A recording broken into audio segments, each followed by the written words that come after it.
Thank you for joining the 8-week digital series today. My name is Matt Palakdary, and I will be your moderator again this week. We have a very special guest in Dr. Elouise Epstein from Kearney, who has some views for us today that are very progressive. I love hearing Dr. Elouise speak because you get a view into the landscape of where technology sits today and where it is headed into in the future. So with that, Dr. Elouise, we'll pass it over to you, and we'll gather questions for the end. Great. Thank you, Matt. And thank you to TealBook for hosting this. This is exciting. For those that don't know me, I'm a vice president with Kearney. I'm based out of San Francisco. I've been with the firm almost 20 years in June. In consulting, that makes me an old timer.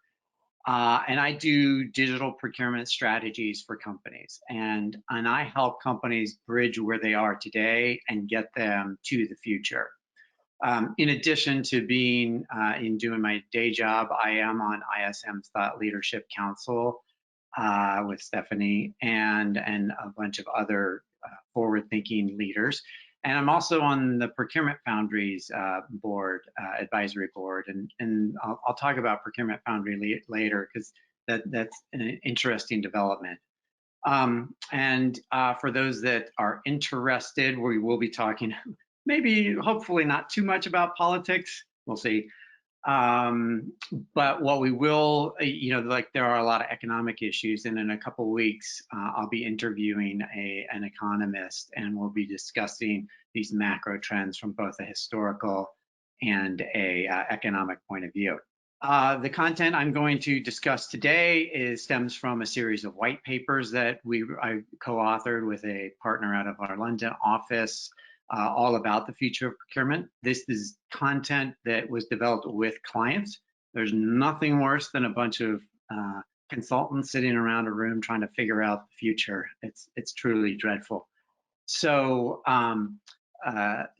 these are clients that we've worked with and that are really pushing the boundaries of what's possible in procurement. And so we've codified it, put it out there, and it's now included in a book that will drop in May, and you can see that there. If you want a copy of the book, just reach out to me on LinkedIn or after this, and I'm happy to send you a copy. And the book is more broadly about disruptive procurement, and this future of procurement is part of this. Like everybody, I guess I need to talk about what we're learning from the COVID crisis. And I think first of all, we won't know. We won't know until economists, political scientists, and most importantly, historians study this a year from now, a year after it ends, 5 years after it ends, 10 years after it ends, 20 years after it ends. I have a feeling, given how traumatic and dramatic it is, it may take 20, 30, 40, 50 years before we fully understand this. However, there are a few lessons that are already emerging, and I'm going to talk about a few of those just to set the context of my broader talk. And certainly one is the importance of signaling, and the others are the limits of capitalism. I think when we are at a juncture at least in America, where the federal government is abdicating its role, and that's neither a positive or a negative statement. You can make your own determination, but I'm going to put that in context here. And the third one is procurement people are awesome. So I think we're if you look at what TealBook and a lot of the other vendors are doing, they are opening up and collaborating and trying to solve this crisis, whether it's finding suppliers or helping, with exchanges to match supply and demand of N95 masks or whatever it is. Procurement's really stepping up to the challenge, and it's great to see. And so, and I also have a challenge at the end. So if you all hang in until the end and I haven't put you to sleep, I do have a challenge. I have the next challenge for all of us, and I have a specific ask on what we need to do, what the next thing is once we move beyond masks and ventilators and those pieces. And you know, the one benefit or to a crisis like this is when we have virtual Thanksgiving with our families instead of discussing politics, our families will largely understand what it is we do. I think most people now have a much greater appreciation of supply chains and procurement, sadly. Now, I used to start with a talk about, you know, how global markets are being disrupted by macro forces. This slide's pretty much irrelevant, so I'm going to, you know, dump that. And of course, it would be obvious to, you know, start with a slide that, you know, kind of shows, you know, pandemics over the last 200 years, or that Bill Gates did a TED Talk in 2015. You know, you know, as an example of signals that we missed, because that would be too obvious. So I'm not going to do that. I'm going to pick a different crisis and show how we didn't read the risk signals clearly. So if we go back to 9/11 and one of the most traumatic, you know, events in America's history. Okay, well, I spoke to these, so there was nothing to see there. This is the slide that I used to show, and it's, you know, it's pointless anymore. And then this was the joke, for those that missed it. You know, why would I? You know, I'm not going to be so obvious as to show, you know, the pandemics over the last 200 years, or that Bill Gates actually, you know, told us we weren't ready, because that would be too obvious. So actually, let's go back to 9/11, right? And the importance of signaling and taking action. And a lot of our quote unquote, at least America's politicians, came out of that thinking, how could we not see this? How do we not understand? And if you actually go back and read the 9/11 Commission report, which it's pretty compelling reading, but it's really dense and it's congressional testimony. But you start to learn that actually the idea of hijacking a plane and flying it and using it as a bomb actually traces its antecedents back to, first off, a Tom Clancy novel in 1994, where that is one of the plot devices. But actually, in 1974, a gentleman named Samuel Bick attempted to hijack a plane and fly it into the White House to assassinate then President Richard Nixon. And so these signals are out there, right? And we're not collectively doing a good job of reading them and more importantly, taking action on them. And that's important as we think about the risk modeling tools that we have. And perhaps the other lesson is we need to start having historians work on our risk modeling. That's a different issue.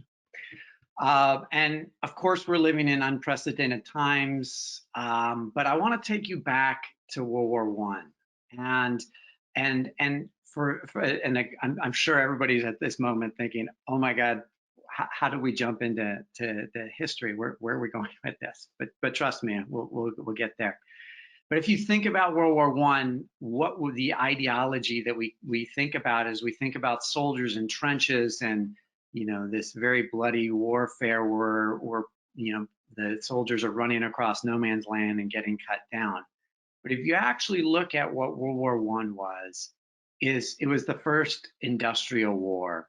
It was the first total war where all of, you know, every nation's you know, resources were brought to bear.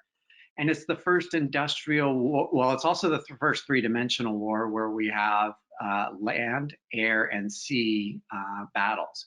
And when you combine all of that, it's an industrial war. And it's one, and then, you know, as all of us that do logistics understand, no gas, no rubber, no metal, no iron, you name it, the commodities that go to fund and then build the machines of war and operate the machines of war really become a differentiator. Which is funny because when America enters the war, the US Army and the Navy look a lot like this. And the question is how do we get from a you know, a bathtub Navy and you know, some folks out on the range, And it's because we did this massive mobilization. It's a federal mobilization, and you can, because we had all these individual states, we're about 35, 37 years removed from the Civil War, the American Civil War, the one that ended in 1865, just in case anybody wasn't clear on that. And so you have all of these, these federal boards to manage these resources, to manage these industrial resources. And so I use that as a juxtaposition of where we are today. And I'm not saying it's right or wrong. You can make that determination. But we're fighting a crisis that requires massive mobilization. And when individual states are competing with one another and they're on their own, quote unquote, we're not marshaling our resources effectively. And maybe that's okay, because maybe that's an opportunity for us as procurement professionals and supply chain professionals. Maybe that's our ability to fill that breach. Maybe not. Again, we'll debate this for the next 50 years. So with that in mind, now I want to start to look towards the future, because as we look at, at the COVID crisis and what's coming out of this, the one takeaway, well, there's a lot of takeaways, and I'm going to start layering them in. We are so fixated on tactical procurement. We're so fixated on operational procurement that we are unable to prepare for crises effectively. I think that's becoming clear. And as we are unable to do that, because we were running around doing procurement requests, we have buying desks, we're dealing with complicated processes, which I'll deconstruct in a moment. And regardless of all of that, regardless of COVID, we have to get better, and we have to get to the strategic stuff. COVID's just going to accelerate that. We need to get to the strategic stuff now. And, there's measures on efficiency, effectiveness, experience. You can read those later. I think that's obvious.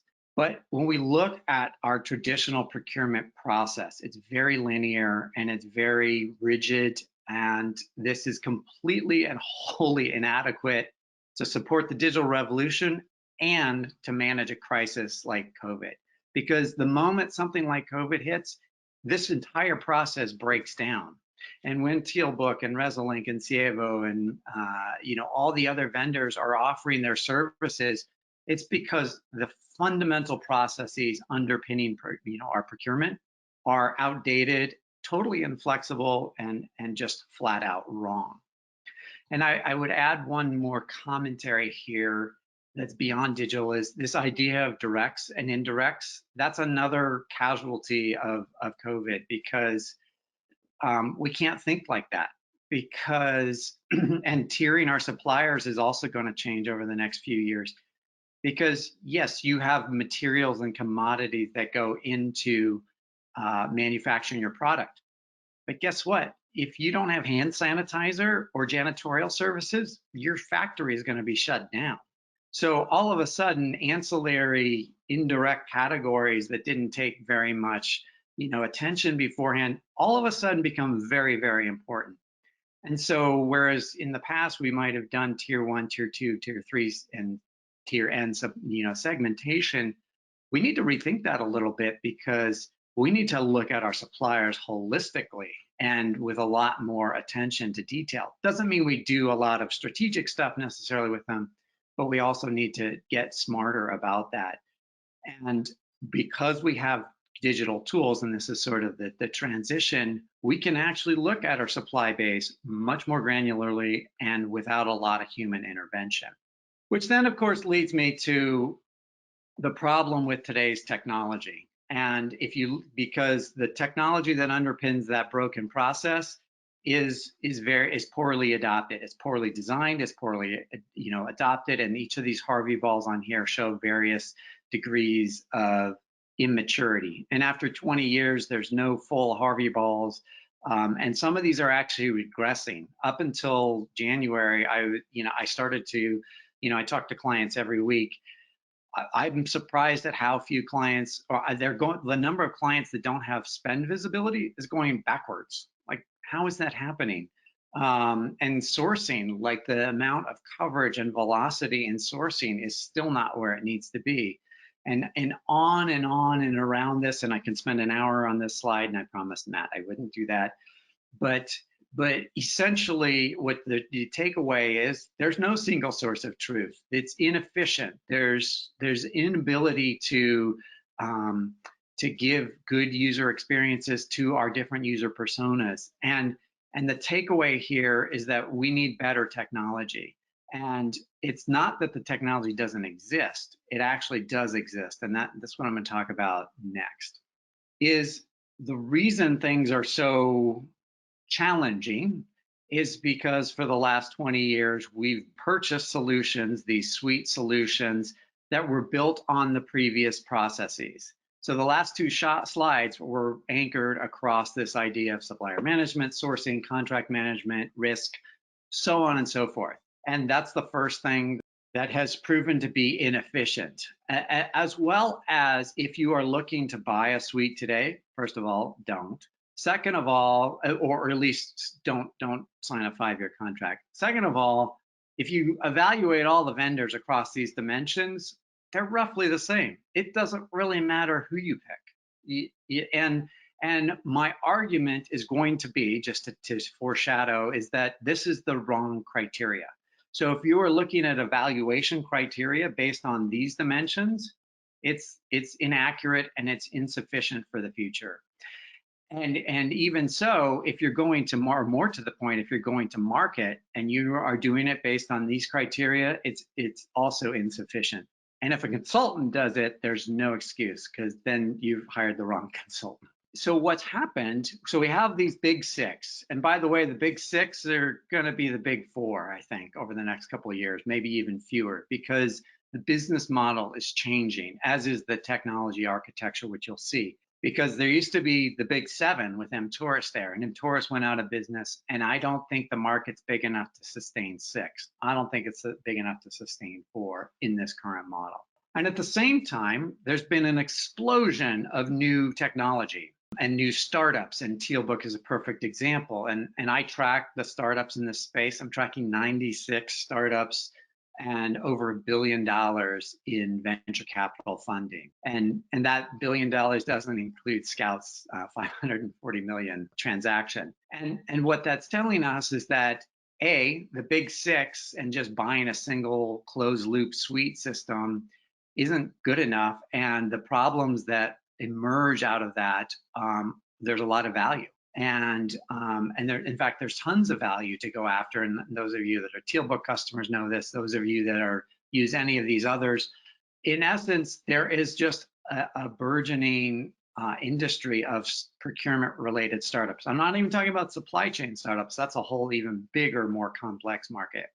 So this is driving a lot of the change. So this is my new approach to procurement, and I'll just walk you through this. I know, and I'm really skeptical of consultants that use charts like this, but I think it's important because it sets up what's coming. And at the top, which is not in the red, and so if you look at strategy and procurement, these are the business drivers. This is what the board says, this is what the CEO says, this is what we're going to do as a company. These are the markets we're going to compete in, business opportunities, so forth. So on the right, the procurement, CPO, that's how we organize our groups. And that's basically our op model.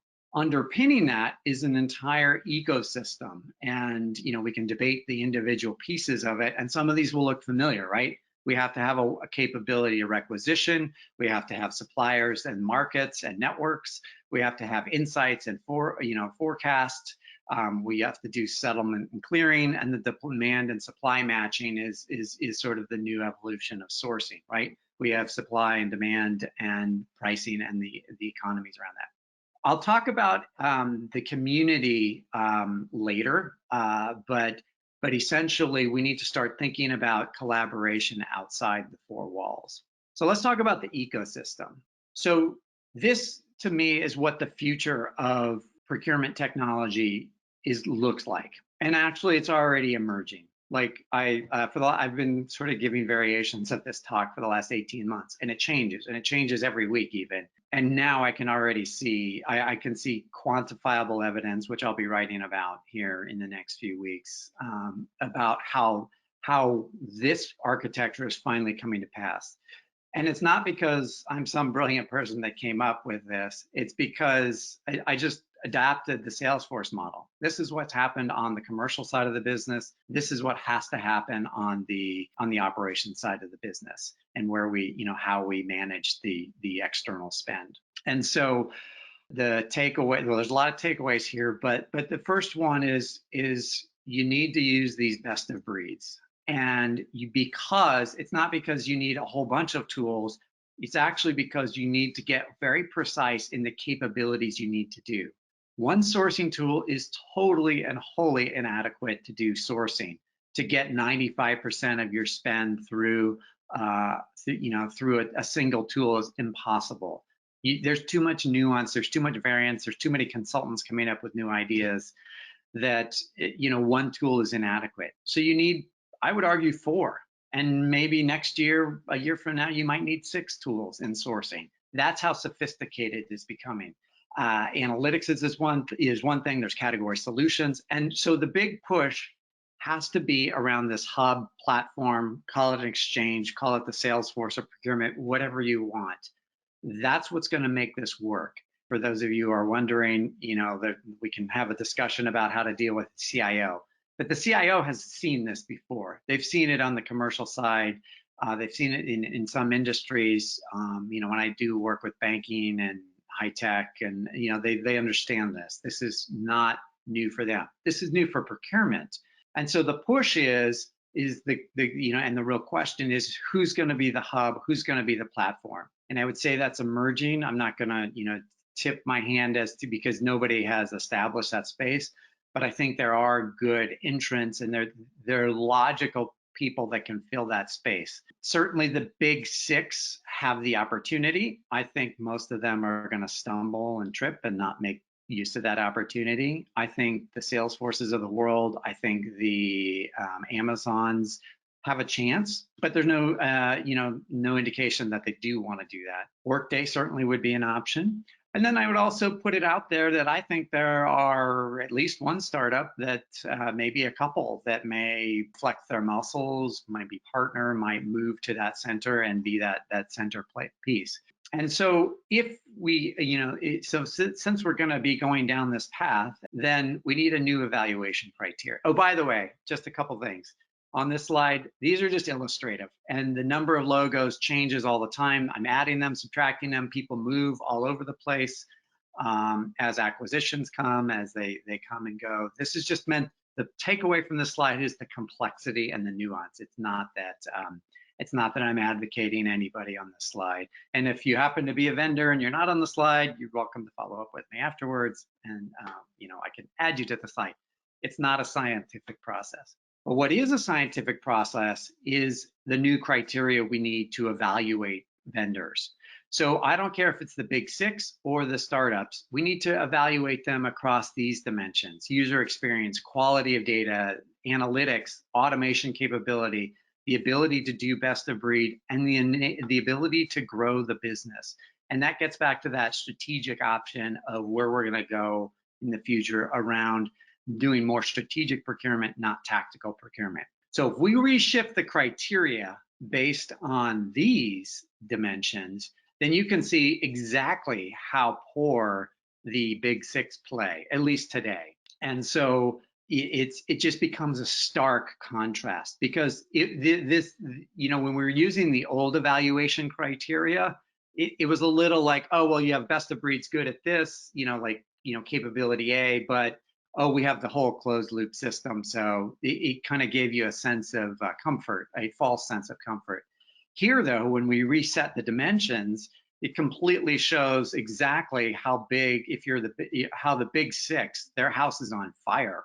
And to be fair, if you watch Ariba Live, and I watched it several times and took copious notes, and then I think what Coupa is going to what I expect Coupa to talk about in their upcoming event, or at least I'm hopeful, I should say, I don't have any inside information on anybody. So, so I think those two, to be fair, are shifting. I think the other four, you can really see the disparity between the two. And so what I would encourage you to do is, and you can imagine, and I'm sure you can imagine that I can spend an hour on each one of these topics, right? And break them down. And I'm happy to do another session or, follow up. But the point is, you need to start thinking about these are the dimensions to evaluate the vendors, because it's what are you doing to create value and how are you creating? Because the implicit assumption used to be, well, we bought the closed loop system, that's the value. The value is going to come. But guess what? The value never came. We built business cases that the value never came. All these vendors put out business cases that the value never came. My competitors did the same thing. We all are guilty of the same thing. And what's happened is we have basically a landscape of broken technology that never met its expectations. So this is why it's so important to use this criteria. So then how do we do this? Because I'm very anchored in the how. You have systems in place. I know everybody, I'm not saying rip out your system. If you are evaluating systems in the market, there are different strategies for doing that. And if you're, coming up to the, 2 years left on a contract, now is the time to start thinking about this. But regardless of where you are on your journey, today there are opportunities. You can layer in any one of those technologies, those discrete technologies, and create value, period, end of sentence. Now, you might have opportunities in sourcing, you might have opportunities in payment, you might have opportunities, across the whole value chain. Doesn't matter. Just pick a couple and go after them. And I'll talk about that in a second. And over the next couple of years, you also need to start building your data lake, and you need to start getting really this idea of connected applications in a way, and you can start to see that this is the beginning of the hub, where we start to plug in and actually make these, they do the connections between these individual solutions. And let me just make one commentary, one editorial. When I talk about integration, I mean the vendors integrate with one another using sophisticated APIs, not they charge you as the client or the customer and you pay for the integration. That's intellectually dishonest, and there's been too much of that over the last 20 years. So in Salesforce, if you go out to Salesforce and you go out to the market, you just point click and onboard your new app, whatever app it is. And this is the same thing here. Salesforce doesn't charge you to use vertical response or to do the integration. So in this middle bucket, it's starting to get your head around and start to work on the integrations there and really testing these out and working through, because you can imagine there's a lot of processes and that have to change, and your entire op model has to change. And then in the future state, then you really get to this very agile, if I can use the term, and very sophisticated way of operating, where you have not only individual applications, but even micro applications, where you might do something very, very small on data exchange or on payments or on supplier enhancement or enrichment. So this is kind of what your roadmap looks like. And this is the important piece, is this roadmap enables you to go from what we are today. And what we are today is buyers, category experts, quote unquote, analysts, supply managers, and we have one metric, savings. And we need to move to value generators, total value generators, cross-category solutions, real-time insights. And I think COVID, and the setup here really gets at that, cross value chain orchestration. So it's not just about getting cost savings, right, on what was coming, is working upstream in the demand forecasting and the NPI, the new product introduction, moving up, doing design to source, and then moving to balanced scorecards, which is, it's not a single metric of cost, because arguably with this new technology, I can get you the annual 10% savings through automation. Like that's one of the key takeaways is I can get 10% cost savings through automation. So then what's everybody else going to do? So that's the question. And that's when we start to actually create value. And there's all kinds of examples of creating value over and above just simple cost savings. And then I'll wrap up here with two things. One is, as I talked about this community and just collaborating beyond the four walls. And I think there's going to see a lot of examples of this, but part of this is generational. We're with the emergence of millennials, and forgive me for being, generational. Boomers were very, command and control. Do not share anything with anybody. Millennials will share, and I apologize to all the millennials, share anything with anybody. And I actually think that's a good thing. And those of us that are Gen Xers, we're in the middle, and we're trying to figure out if we should not share or we should share. So we're just kind of a little schizophrenic in the middle. But what we're seeing out of this COVID crisis is this ability and willingness to share and to step out and say, hey, even if we're in competitive industries, the world's collapsing around us. How about we work together a little bit? And when the crisis is over, we'll see this with corporate social responsibility. We're already seeing this in, the companies are sharing resources and sending resources, to do these sort of, temporary assignments so that the individuals and the organizations learn from each other.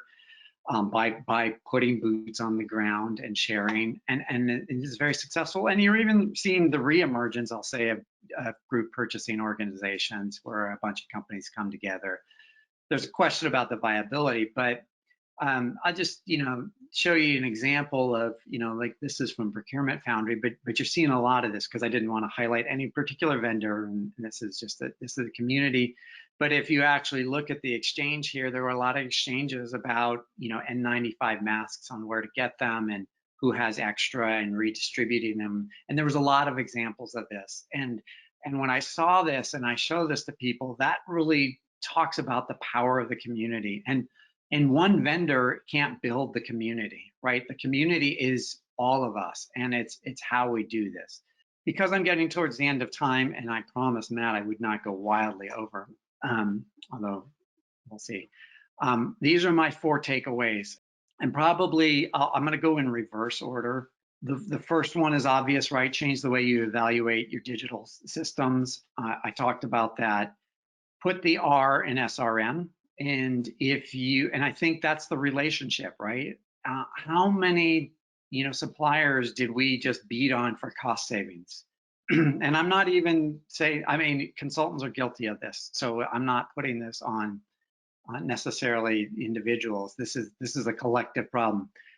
But guess what happens when in the midst of a crisis, and you just beat your supplier that does hand sanitizer for a few nickels, and now it's holding up your production of whatever, and your supplier's like, well, I've got these people over here, I have a relationship with them, and I'm going to give them the few bits of hand sanitizer that I have, or as it comes off, it's going to them, not you, because you didn't really treat me like an equal, like a partner, or even like a normal business. So I think we really are going to need to focus on putting the R in SRM. And then how you can help. I think as we get enough masks and ventilators and all of that sorted out, guess what's going to come next? The economic collapse. And the economic collapse is going to come on a number of fronts. But one of the fronts that we as procurement are going to be at the epicenter of is all these contracts and the suppliers and the payment terms and all these clauses. And so how are we going to put, are we going to, especially for small and mid-sized businesses, are we going to, if you have about 10,000 suppliers, how many are SMBs? And how are you going to put them all out of business? Because that's where the real impact of one of the impacts of the economy are going to be is, what can we do to have flexibility? And should we really execute the force majeure clause? And maybe going forward, we need, and I took this from Mike Cadeau, but maybe we need the Mad Max Thunderdome clause, which is not executing force majeure, but it's actually a trigger in the contract that if everything collapses, we renegotiate the terms on a temporary basis. And so we need to get more sophisticated in how we think about the execution, the payments, and how we react to what the financial crisis that's coming. And again, if you think back to our traditional procurement upstream, downstream process, that's inadequate for these flexible payment terms, these flexible breaking up in the contracts and rethinking that. And I'm not saying I have the answer. I would put it out there to the community. I've asked Procurement Foundry, and I like, you've got to do this, to host some dialogues on this, because I think it's going to require all of us to put our heads together and figure this out. And then my last point: what's the next massive disruption? And are we listening? Because it's easy to look at the pandemic, and in 6 months we'll be very focused on pandemics, but there are undoubtedly, we've seen a rise in earthquakes, we've seen a rise in fires, we've seen a rise in tsunamis, and we've also seen a rise in cyber attacks. And so if I, as a futurist, I am putting my focus on cyber, because I think we could get a massive disruption in cyber. And think about all of the adjustments we've made in this current pandemic, and think about what would happen if all of a sudden half or 2/3 of the infrastructure, even a third of the infrastructure went down. We wouldn't be doing all these Zoom virtual meetings. And we would have serious communication issues. So while maybe hopefully will never happen, we need to start thinking about these types of scenarios just to sort of play it out, because we can't take anything for granted. So my last slide, in 30 seconds or less, the opportunity is now. We're in a great time to be in procurement. Procurements, I find that, I've been in this industry for 20 years. I love it. And the innovation that's happening, the networking that's happening, the energy, the innovation. Look around. Well, if we're in a room, I'd say look around, because we're all connected to one another, and we're all, not only are we in this crisis together, which is sort of making that abundantly clear, but we're in this industry together. And I think a lot of us chose to be in this, especially the younger folks, and we love it, and we stay because we love it. And so I would encourage you to take that momentum and get through the crisis. Let's all get through the crisis, and then let's go out and make procurement the organization we want it to be. So with that, I'm almost on time. So as I promised, Matt. So I'm happy to take some questions. Yes, thank you, Dr. Epstein. That was fantastic. As you can imagine, based on your presentation here, you got flooded with questions, and I think we probably have time for 4 of them. So Okay. I've picked out a couple here to ask, and I'm going to ask the first one because it did shout out TealBook a little bit, so I want to ask that. But thank you, Susan. It says, do you think a lot of the problems with the big 6 and startups, except TealBook, fail to focus enough on quality data? Yeah, I think I think quality data has been the Achilles heel, but I also think it's become an excuse. I have a slide that I cut for time, but that really talks about, we're in the era of no excuses. You have no excuse for bad data. And I'm not a homer for TealBook. I admire every startup for their strengths and weaknesses. And I always, and you can go back to the tape, I always use TealBook as an example, even when I'm presenting at other conferences. TealBook's an example of where you can take dirty data and very quickly transform it into good data. And there are spend companies that do that for spend analytics. So there's no excuse. There's no excuse for bad data. And even if you can go around, like we can go through the entire procurement value chain on the data that gets generated. Historically, yes, but going forward, when you see something like TealBook or something like the spend vendors or something like, like there's others that do, market intelligence. When you see the data that gets generated, there's no excuse. And we can even we live in an era where teardown labs are increasingly common. So I can take any product, I can take these headphones here, take them to a teardown lab, break down every component in them and do a cost analysis on them. I don't have to see the spec of those headphones to know what they should cost. If I can go take the headphones to or any product to a teardown lab and do a cost breakdown, then what's the excuse for bad data? There's no excuse. If I can give you my vendor master and TealBook can master it in I say 24 hours. I'm sure that's nowhere near accurate, but in a few days, then Stephanie's cringing, I can tell. But if you can do it and turn it around in a couple of days, that's like breakthrough, and that's why I use that example, because we're beyond the era of excuses because people are showing us, vendors are showing us the way.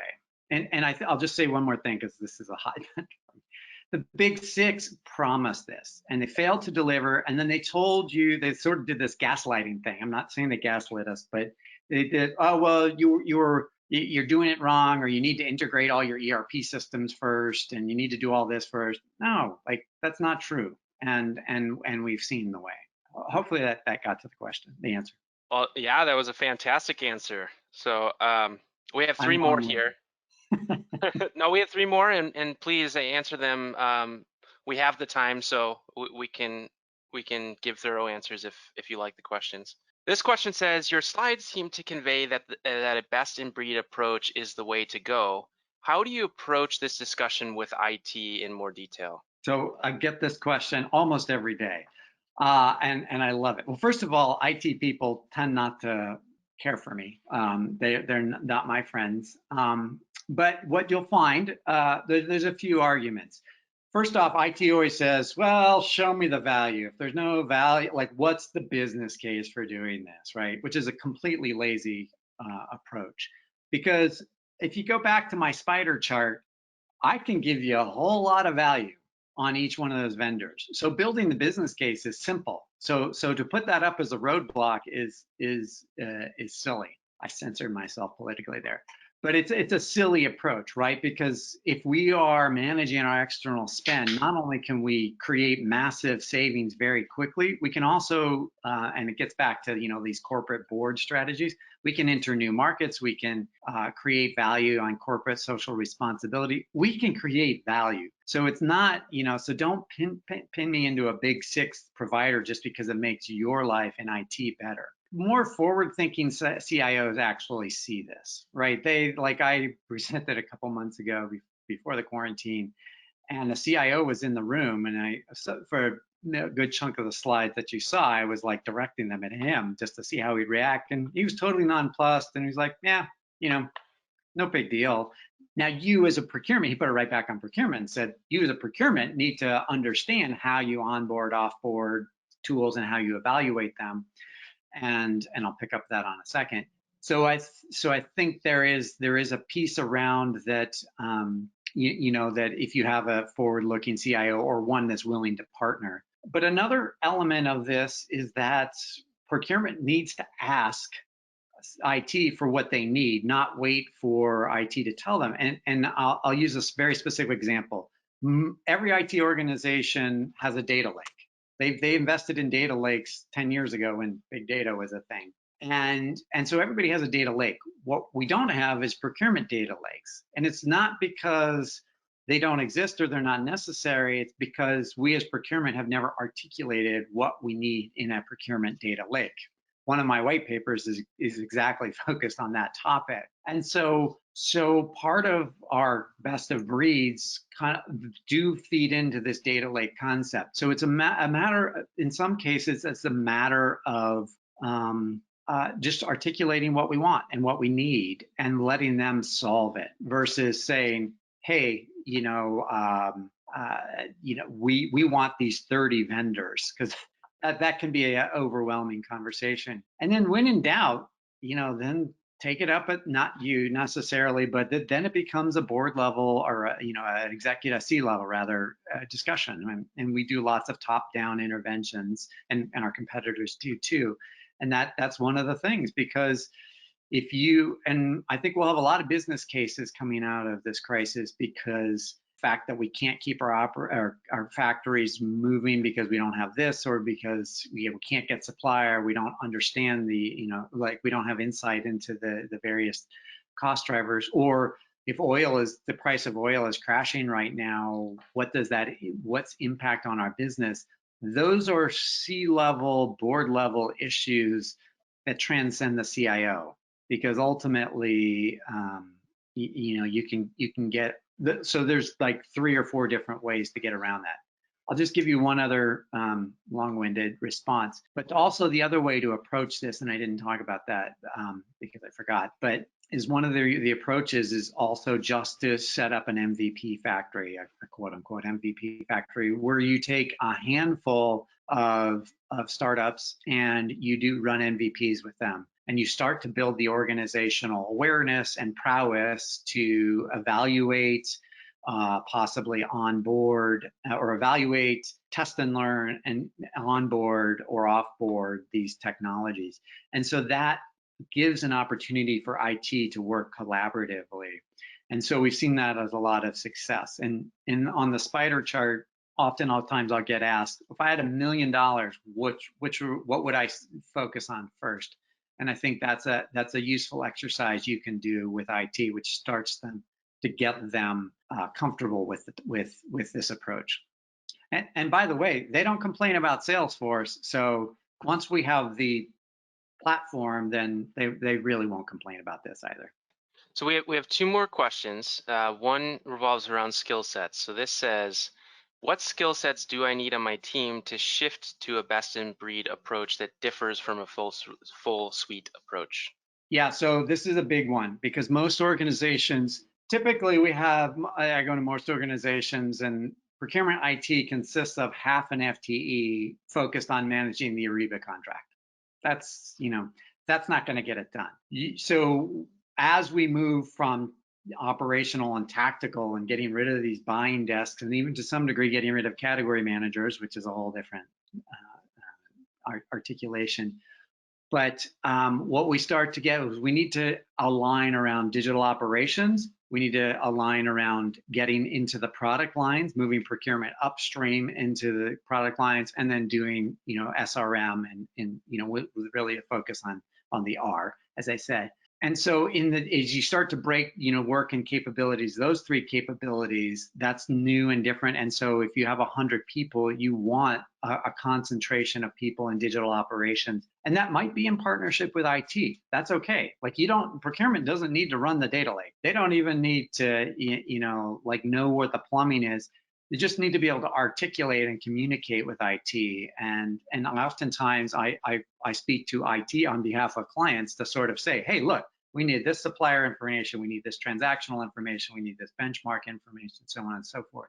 So you need people that want to be in that space. And I don't think that's a problem. It's new, it's exciting. Look at all the examples I've given, in this talk, and there's tons more. Like, if you want to do innovation, there's plenty of innovation to do in the digital, and especially in the product center, the upstream stuff in the product design. So, and there's also innovation to do in the SRM. So what I would say is it's a matter of resetting the talent profiles and getting people organized around that. And so you can imagine that digital is really just the door opener. It is for us, and it's just in general, because it's largely solved, and it's just a matter of executing now. And once that happens, it changes your entire op model, which is a good thing. It's a great thing, because now you can get more flexible processes that can respond to crises. You have a different talent mix. You have a different profile with the senior leadership of the company. It really starts to, that's the whole point, is digital opens all this up, and talent is a critical component. And I would argue you can get the talent now, like, because we hire MBAs out of college. or out of grad school, and like the quality that's coming out is just, I mean, it's scary. And even undergrads in business school and highly motivated folks, there's plenty of good people out there. Okay, so we have the last question for you today, and this is a question from somebody who already has a full suite provider. So they Yep. say, we have a full suite provider today. Is there a hybrid approach that enhances my full suite provider with niche providers as a complement? Yeah. So I'll give you a generic answer and then a detailed answer. So yes, there, and this gets, I call this layering. And think about the MVP concept. You have your suite, and then you layer in, a handful of these best of breeds, and start working with them and working in conjunction. And if there's no clear integration, I oftentimes see Coupa with iCertis, right? And so the integration is there, no problem. Ariba has certain integrations. So if you go into each of the vendors, there are certain integrations.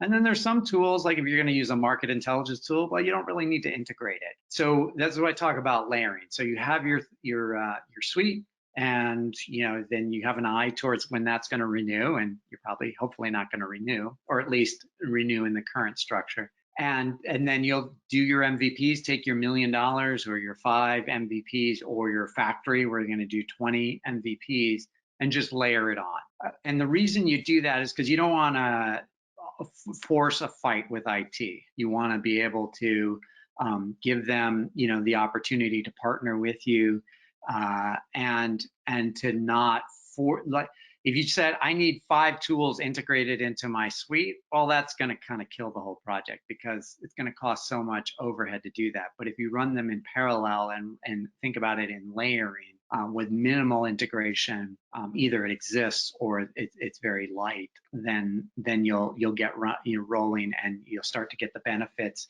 And then once you have the benefits, whether it's 1, 2, or 5 of those MVPs, then you do another 5, and then another 5, and that's how you can get to the future, because you're obviously not going to rip out your suite.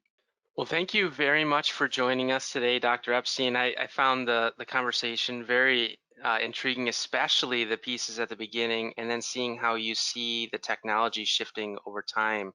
So I think we've all learned a lot today of how we should be thinking about our technology specifically for the future. For those on the phone, at TealBook, we are still providing free reports to those who are struggling to get through COVID. So if needed, there's a link on our homepage that you can take advantage of that offering as well. So we want to finish the webinar with that today to make sure that you all know that is available. And next week, we have Walter Charles coming on to talk about how to take advantage of the future state in today's market.